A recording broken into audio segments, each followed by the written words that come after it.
I think one of the reasons why we have a hard time, and if we get honest, and I think this is the most untalked about thing because we made it religious, we made it cliche-ish in the church, but it really is about prayer. So look at this. It's in Matthew 26, starting at verse 40, it says, and he came to disciples and found them sleeping. And he said to Peter, so you men could not keep watch with me for 1 hour? He said, keep watching and praying that you may not enter into temptation, that the spirit is willing, but the flesh is weak.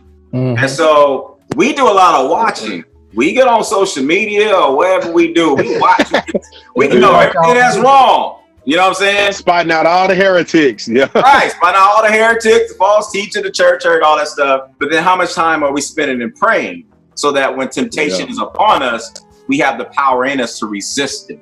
Because the scripture says he resists the devil and he'll flee far from you. So when he comes to us, what does he come with? Temptation.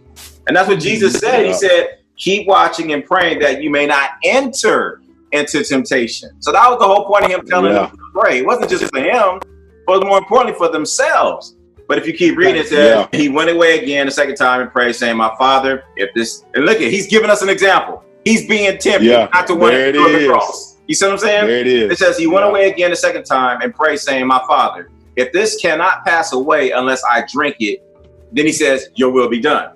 He said again, he came and found them sleeping, for their eyes were weary. And he left them again, and he went away and prayed a third time, saying the same thing once more. So he's praying the same thing over and over. I don't know why people say we can't do that. I don't know where they get that from. Yeah. But the point in it all is he showed you his example, though, even though his hour, because it was already preordained for him to go to the cross, right?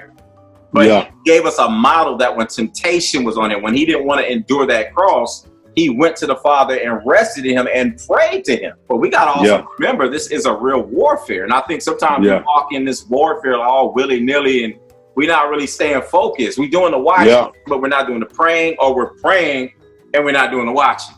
But one of the things I learned from my own experience, when you have never had a father to run to or a functional parenting system to run to, anytime you had a problem, when you look at God, you start looking at God through how you look at your parents or your own natural father. That's real.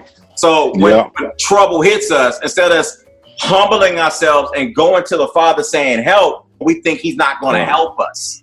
So it takes faith to believe that this God will help you, but you got to stop looking at him through your father's lens or your mother's lens who never helped you. You see what I'm saying? Yeah. And I think that's one of our biggest stumbling blocks, is that we look at God the way we look at our parents.